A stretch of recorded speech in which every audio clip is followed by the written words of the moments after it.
Orang yang terinfeksi virus COVID itu kadar vitamin D-nya sangat rendah, defisiensi. Oh gitu. Dan itu saya buktikan pada pasien-pasien yang saya rawat. Vitamin D itu sangat berpengaruh pada hampir 900 gen dalam tubuh kita. Assalamualaikum warahmatullahi wabarakatuh, sahabat bahagia. Bertemu dengan saya lagi, Dr. Edi Subagio, dalam obrolan cantik yang sangat luar biasa. Nah, di obrolan cantik ini, ingat, kita tidak hanya membahas tentang kecantikan, tapi banyak hal yang kita bahas tentang obat-obat atau produksi nutrisi atau apapun yang kira-kira bisa menyehatkan tubuh kita. Nah, hari ini saya mengundang seorang dokter perempuan yang sangat luar biasa. Beliau seorang owner dari namanya Quinsa Clinic ya di Sidoarjo.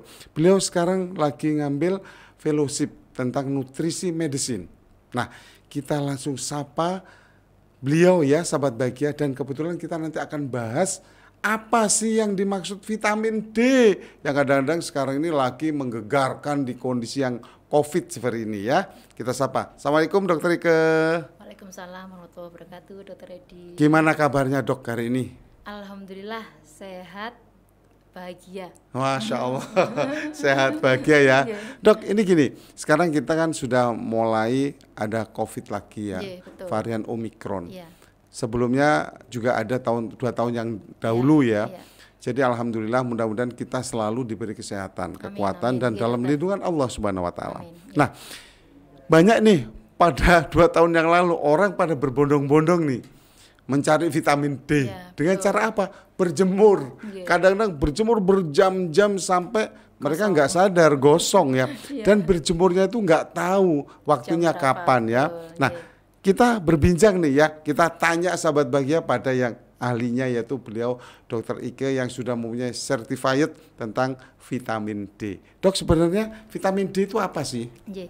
Begini dokter, sebelumnya vitamin D itu sebetulnya salah penamaan. Oh salah? Iya, karena vitamin itu identik dengan suatu zat yang tidak bisa diproduksi oleh tubuh.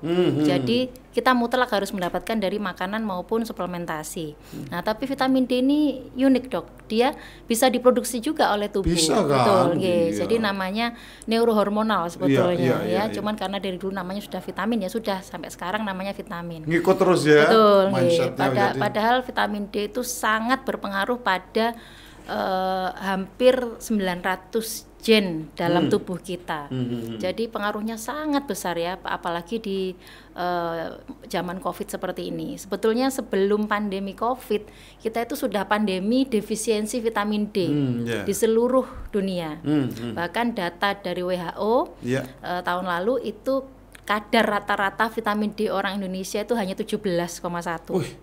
Normalnya berapa sih harusnya? Nah, ini kembali lagi kalau ke ukuran normal ya. Kalau ke ukuran normal itu memang antara 30 sampai 100. Bedakah antara laki perempuan seperti itu atau rata-rata lebih tinggi pada laki-laki karena kan lebih terpapar kalau pada orang Indonesia gitu. Tapi rata-rata sama saja. Yang mempengaruhi kadar vitamin D dalam tubuh itu adalah VDR atau vitamin D reseptor. Misalnya reseptor vitamin D-nya misalkan pada orang yang dengan obesitas, kemudian dengan orang-orang yang mengkonsumsi obat-obat penurun kolesterol itu biasanya vitamin D-nya turun karena yang berpengaruh pada pembentukan vitamin D itu salah satunya kolesterol. Makanya kita jangan takut sama kolesterol.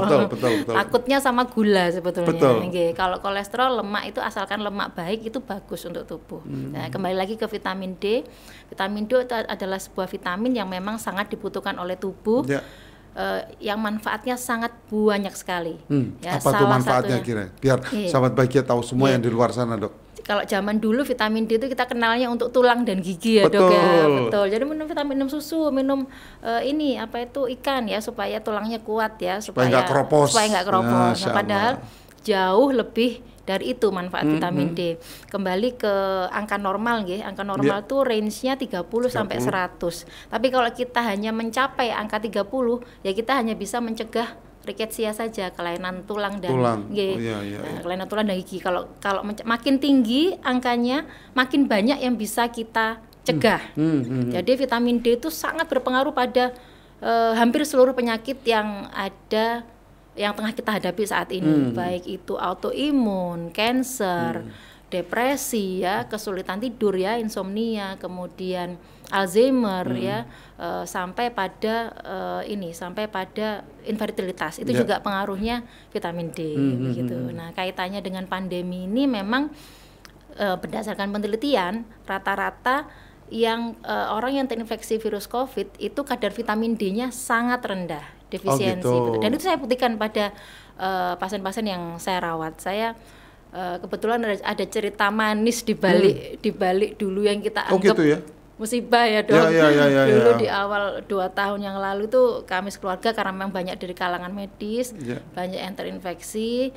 Salah satunya kedua orang tua saya juga, di mana beliau mengalami long COVID. Jadi sudah negatif tapi keluhannya itu masih ada ya. Jadi meriang, sesak, kemudian merasa tidak sehat.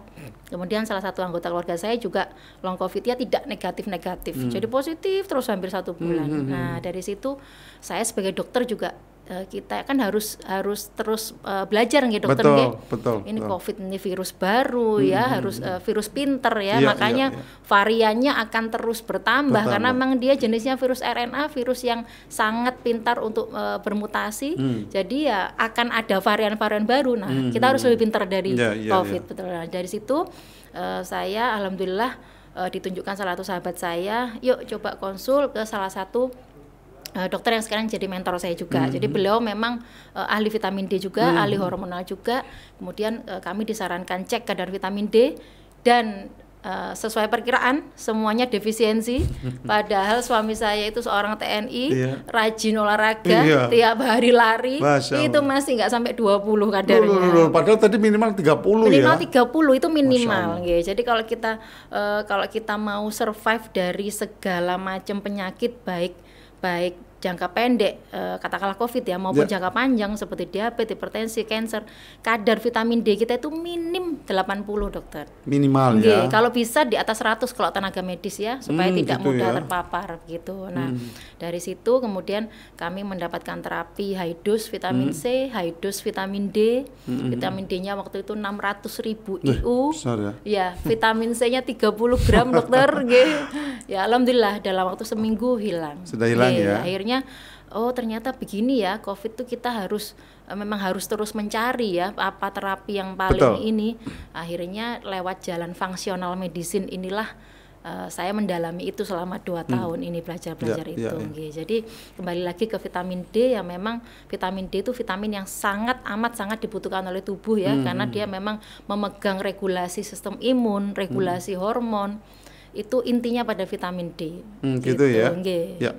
Dok, tadi Dokter Ika menyebutkan ya bahwa vitamin D ini batasnya minimal 30. Nah, minimal. Pertanyaan mungkin sahabat Bagi yang ada di luar sana, beliau nanya, kenapa sih vitamin D saya sampai di bawah rata-rata normalnya, misalnya 10, 15, 20. Itu apa kira-kira penyebabnya supaya nanti bisa mencegah, jangan sampai seperti itu. Kira-kira apa? Mohon dijelaskan. Kira-kira nomor 1 karena kita terlahir dari ibu yang sudah defisiensi vitamin D. Gitu ya? Jadi harus dipersiapkan dari kehamilan. Oh gitu. Betul. Jadi waktu hamil itu ibunya harus ngecek Betul. Jadi supaya tahu bisa jaga-jaga ke anaknya nanti. Betul begitu. Jadi 4 dari 5 orang di seluruh dunia itu terlahir dengan defisiensi vitamin D. Jadi memang dari lahirnya kurang. Sebetulnya bukan hanya genetik yang mempengaruhi, tapi memang memang defisiensi dari ibunya gitu. Jadi itulah yang menyebabkan rata-rata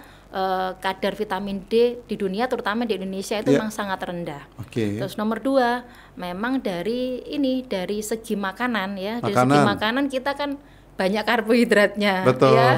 Enggak seperti bule-bule. Pokoknya bisa kenyang, terus bisa kerja, tenaga kuat seperti itu ya. Iya, jadi secara nutrisi yang kita konsumsi harian juga berbeda dengan orang bule ya. Jadi makanannya banyak karbohidrat, di mana vitamin D itu banyak terdapat dalam salmon ya, susu, kemudian keju, ikan-ikanan juga seperti itu. Daging dok, daging? Daging ya bisa, daging. Ya. Daging ada ya vitamin ada D? vitamin D-nya, gitu. Tapi Betul. ya cuman sedikit dokter, hanya sekian ratus IU saja. Padahal yang kita butuhkan kalau kita sedang defisiensi untuk mengejar angka 80 ke atas itu harus dengan suplementasi yang tepat. Kalau perlu pemberian injeksi secara IM bisa diberikan. Injeksi secara IM ada dosis 300.000 maupun 600.000, terutama pada yang sudah positif COVID ya. Jadi pengalaman saya pasien-pasien dan kadar vitamin D dalam darah ini berpengaruh juga pada derajat keparahan saat kena COVID. Betul. Makin rendah itu severitasnya makin berat. Jadi keluhannya makin berat, makin rendah makin berat. Itu ada di penelitian juga, saya buktikan juga dengan pasien-pasien yang sudah terawat selama 2 tahun. Belum pernah ada yang kadarnya di atas 40, paling tinggi itu 33. Paling tinggi itu sudah dokter. Sekali ya. Iya, tapi setelah injeksi, setelah kita berikan suplementasi yang tepat bisa naik sampai 100, 120 gitu. Jadi jangan takut toksisitas ya, yang ditakutkan kan toksisitas. Ini semakin menarik ini kalau menurut saya. Kalau bicara tadi saya penyebabnya kira-kira. Nah, pada waktu itu sebenarnya yang harus wajib memberikan edukasi, penyuluhan pada ibu-ibu hamil itu siapa seharusnya? Itu dia dokter. Bisa dari yang lini pertama ya mungkin bidan-bidan Jadi saya sendiri, saya juga bidan sekarang dalam ANC-nya itu tidak hanya sekedar kalsium, besi dan ini ya dan dan folat ya. Folat pun bukan asam folat dokter. Gitu. Asam folat itu bentuk yang belum aktif. Jadi yang bentuk aktifnya itu metil folat. Metil folat itu aktifnya. Bentuk aktifnya. Jadi yang sebaiknya yang dikonsumsi adalah yang metil folat. Jadi salah sekarang kaprah lagi. Betul. Dan kalau sudah kita cukupi kebutuhan vitamin D, tidak perlu lagi asupan kalsium. Ya, cukup dari makanan saja. Karena kalau kadar vitamin D kita terjaga, penyerapan kalsium dalam tubuh kita juga baik, sehingga tidak perlu suplementasi tambahan kalsium. Nah, itulah kenapa kalau kita jaga kadar vitamin D, otomatis tulang kita juga menjadi kuat. Gitu. Sering nggak mungkin kayak, mohon maaf ini bundanya seorang bidan, mungkin sering adakan kayak seminar untuk edukasi pada orang-orang hamil, kan ini garda depan ini ya. Betul. Mulai dokter. Pernah ada kayak gitu atau baru mulai ini? Mulai setelah ibu saya benar-benar merasakan manfaat vitamin D. Jadi ya sekarang mulai ke komunitasnya di IBI kebetulan aktif dalam pengurus juga, itu sudah mulai edukasi vitamin D itu penting untuk kita nakes maupun untuk ibu-ibu hamil agar bayinya cukup kebutuhan gizinya. Adalah salah satu cucunya ahli vitamin D juga, Dr. Henry SPOT beliau ketua Fit Orthopedic Indonesia. Putrinya itu kemarin awal tahun tuh COVID, kemudian diterapi dengan vitamin D dan lain sebagainya, kemudian hamil. Nah, pas hamil kan kondisi vitamin D-nya bagus. Cucunya yang lahir itu kadarnya sudah tinggi, dokter. Sampai gitu, dari ibunya ya. Iya, dari ibunya. Jadi kalau ibunya sudah cukup, bayinya tidak akan defisiensi begitu. Alhamdulillah. Dan pada bayi angka kecukupan vitamin D pada ibu hamil itu bisa mencegah eklamsi, bisa mencegah diabetes gestasional, bisa mencegah alergi pada anak gitu. Jadi banyak sekali manfaatnya. Banyak sekali. Nah, mungkin sahabat bahagia sekarang sudah mengerti nih bagaimana pencegahan agar tidak defisiensi atau kekurangan vitamin D yang banyak sekali manfaatnya. Nah, sekarang kita tanya lagi nih pada Dokter Ike. Nah, kalau tadi mencegah nih, misalnya ada nggak makanan yang kira-kira kita makan terus malah kelebihan vitamin D? Bagaimana kalau kelebihan? Tidak mungkin. Tidak mungkin. Iya, karena pada penelitian dari tahun 1999 sampai 2019 diteliti penggunaan vitamin D dosis hariannya 10.000 sampai 20.000 tidak ditemukan toksisitas. Gitu. Hanya satu subjek yang ditemukan toksisitas, itu pun karena dia mengkonsumsi obat yang lain. Jadi bukan karena vitamin D-nya. Jadi jangan takut terjadi intoksikasi, karena vitamin D itu ibarat bahan bakar kita, dokter. Jadi akan selalu terpakai, gitu. Jadi bisa dibuktikan karena sudah bisa kita ukur ya kadar vitamin D dalam darah. Silakan diukur, misalkan kalau kurang dari 30 tentu kita harus mau ngejar sampai angka 80, tentu setiap harinya bisa 10.000, dokter. Nanti kalau sudah 80 atau 100 coba deh diturunin 5.000, kemudian cek lagi 3 bulan lagi, pasti turun. Oh gitu Iya, ya. gitu. Jadi intinya jangan takut Iya. kalau kelebihan vitamin D ya. Karena Jadi belum nggak ada pernah keracunan terjadi, ya. betul, Nggak ada pernah terjadi kelebihan terus sampai membahayakan. Nah, sampai terjadi membahayakan itu karena penyebab lain. Penyebab ya, lain. sahabat bahagia. Nah, iya. ini unik sekali. Kalau bicara vitamin D itu bisa lama Bisa sebenarnya lama dokter. ya. Nah, ini episode berikutnya. Iya, nah sebenarnya nih sekarang lagi Omikron nih ya. Ya, sebenarnya bagaimana kerjanya vitamin D ini terhadap COVID, varian ya. COVID Omikron sekarang ini bagaimana? Sebetulnya tidak hanya pada varian Omikron, pada semua jenis virus COVID, vitamin D itu mempunyai beberapa kinerja ya dalam hal. Nomor 1, dia menghentikan replikasi virus. Ya, jadi virus itu kan COVID ini kan tidak punya badan ya dokter. Dia kan materi RNA ya, sehingga dia harus menembus sel tubuh kita dulu, nembus sel kita, baru dia mengganti codingnya RNA kita, sehingga sel-selnya bereplikasi begitu. Nah, pada vitamin D kerjanya mencegah replikasi virus itu supaya nggak tambah banyak. Nomor 2 juga bisa mencegah terjadinya long COVID atau lung injury ya, jadi cedera paru pada COVID itu kan sering terjadi. Kita temui ya. Kemudian bisa untuk kalau pada hipertensi dia bisa mencegah terjadinya hipertensi. Kalau pada COVID intinya untuk antivirus gitu, anti replikasi, mencegah replikasi. Yang virus. paling utama ya, supaya virusnya di dalam itu nggak semakin banyak. Iya, dan mencegah badai sitokin. Ini yang kita takutkan dari COVID itu kan infeksinya ya, betul, peradangannya ya. Iya, betul. Badai sitokin dan penurunan saturasi ya, itu yang happy hypoxia itu yang dua ini yang paling kita takutkan kan dari COVID, apalagi varian Delta yang lalu kan itu cepat sekali memang menurunnya saturasinya, betul. Beda banget dengan yang angkatan tahun awal dokter. Iya. Yang Delta itu kemarin Masya Allah badainya itu Terus vitamin D itu kerjanya begitu ya, jadi penting sekali. Sekali. Kira-kira kebutuhan vitamin D ini per hari berapa sih untuk orang-orang normal ini? Untuk orang yang di bawah 30 atau di bawah 80 ya, saya bilang itu minimal usia 80. Kadarnya dalam darah. Di bawah 80. Kalau anak-anak hitungannya 250 IU per kilogram berat badan. Anak. Ya. Jadi kalau sudah di atas 50 meskipun masih 10 tahun ya sudah dosis dewasa.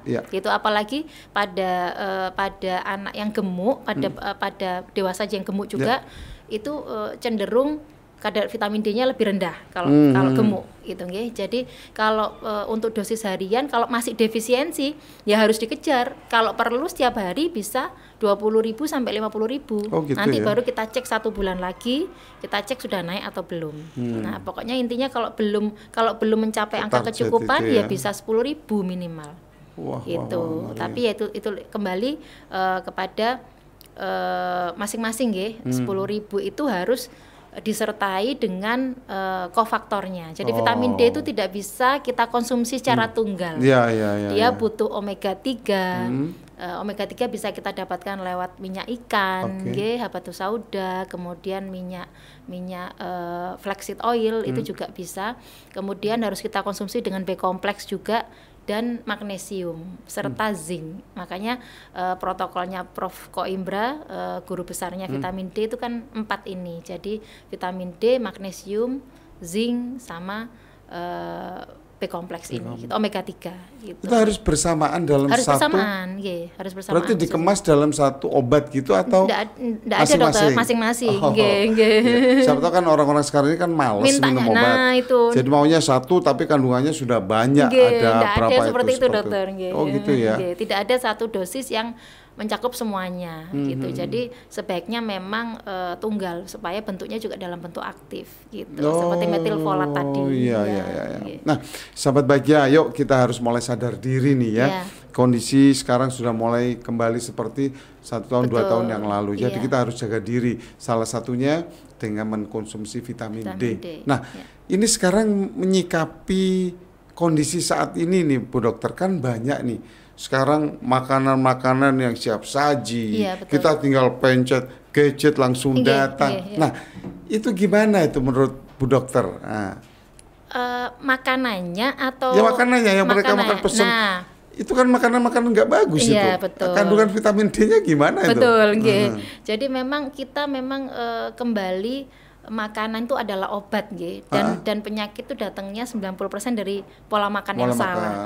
Jadi kalau kita mau pesen-pesen yang cepat saji, pilihlah yang sayur segar, kemudian tidak diolah ya, bukan makanan olahan. Sekarang banyak kok dokter yang seperti salad segar kemudian salmon atau itu banyak kok sekarang. Jadi tinggal pintar-pintar kita memilih, intinya hindari gula, hindari makanan maupun minuman yang manis, tinggi karbohidrat, tinggi lemak yang jenuh itu. Jadi memang harus pintar-pintar milih menu. Gitu.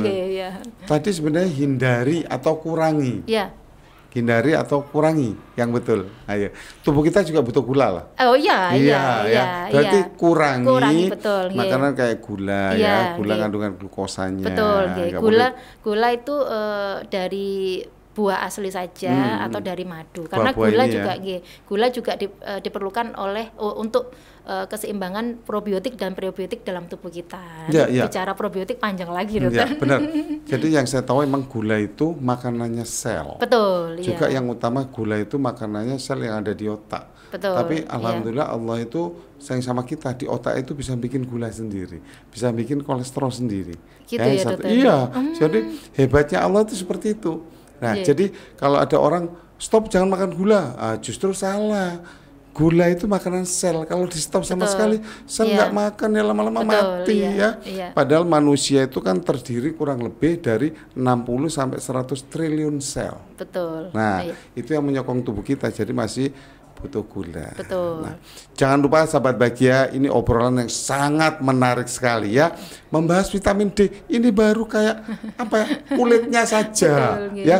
Kalau bahas bisa sampai 1 minggu kita nggak selesai. Nah, saya simpulkan bahwa vitamin D itu merupakan dibentuk dalam tubuh, ada ya. Jadi bisa dibentuk dalam tubuh juga bisa diperoleh dari makanan-makanan. Betul, seperti kayak ikan daging juga ada tapi sedikit ya. Daging merah, jadi seperti itu.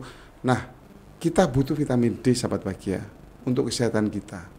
Karena tadi sudah dijelaskan oleh Dokter Ike, begitu manfaatnya besar sekali dan banyak sekali. Ayo jaga kesehatan di kondisi Omikron seperti ini.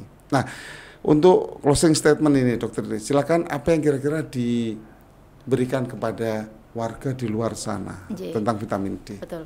Untuk mencukupi kebutuhan vitamin D, yang pertama kita harus tahu dulu kadar awal kita berapa. Jadi ceklah di laborat, dicek di laborat sudah banyak, rata-rata semua laborat sudah menyediakan. Jadi periksalah kadar vitamin D3 kita. Kalau di bawah 30,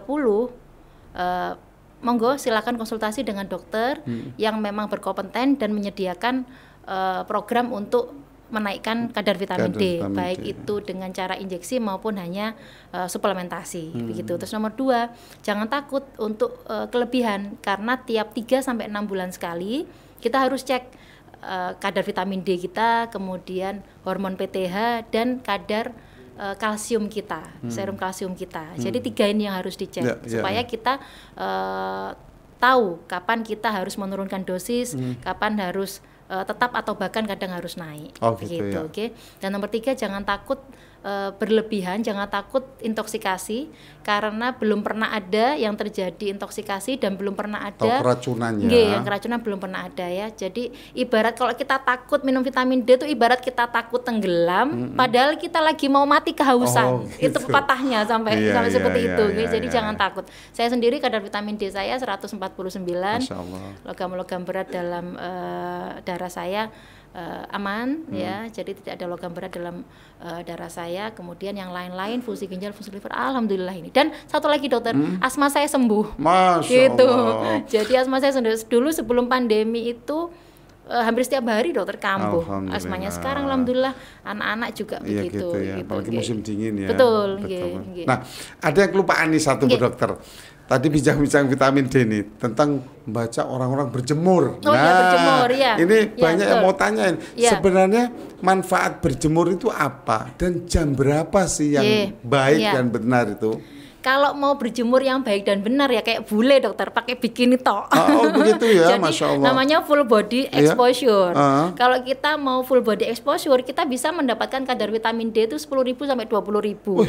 Gitu. Ya? Tapi kan tidak mungkin begitu Iya, ya. iya, Jadi iya. ya sudahlah, vitamin D berjemur itu fungsinya untuk mengaktifkan vitamin D melalui kulit kita gitu. Jadi membantu mengaktifkan vitamin D. Jadi cukup berjemur 30 menit saja. Pada jam-jam yang kalau di HP itu bisa download aplikasi UV Index. Oh, gitu. Jadi kita lihat karena masing-masing daerah kan awannya kan Beda-beda, berbeda-beda betul. Jadi kalau kita mau pukul rata ya jam muncul-munculnya matahari itu sekitar jam 6:30 sampai jam 7:30 itu. UV index ya, ada di handphone ya? Ada, kita bisa Masya cek Allah. lagi kadar UV index ya mana yang tertinggi ya sudah itu. Tapi cukup 15 menit kalau lagi tinggi-tingginya. Iya, Kalau iya. saya sih rutinnya pagi. Iya. Nah, pada orang-orang yang berjemur itu kan pakai baju nih. Iya, kecuali makanya tangannya itu. Iya, sama itu makanya, kakinya. dokter. Berarti yang kena tangan sama kakinya Iya, aja. makanya enggak efektif Itu kalau kira-kira kita berapa? sedikit sekali dokter, paling hanya ratusan IU. Masya Allah. Iya. Padahal yang dibutuhkan ribuan ya. Iya, yang dibutuhkan ribuan. Jadi memang tidak bisa kita mengandalkan berjemur saja, pasti Betul. sangat kurang. Karena vitamin D itu prosesnya dalam tubuh itu setelah dari kulit nanti dia di liver, habis di liver terus ke ginjal, baru ginjal mengeluarkan vitamin D yang bentuk aktif. Aktifnya, Gitu. Masya Allah sangat jelas sekali. Dokter Ike, terima kasih banyak Iya, sama-sama, ya. Mudah-mudahan dokter. ilmunya bermanfaat hari Amin. ini. Iya, saya Sahabat harap begitu. Bahagia, terima kasih ini kepada Dokter Ike ya. Jadi kita paham akhirnya bagaimana berjemur yang benar dan harus seperti apa. Jangan sampai keliru melihat brosur atau postingan siapapun yang Iya. bukan kompetennya. Dari saya obrolan cantik sekian dulu. Kurang lebihnya mohon maaf. Sampai ketemu lagi. Wassalamualaikum warahmatullahi wabarakatuh.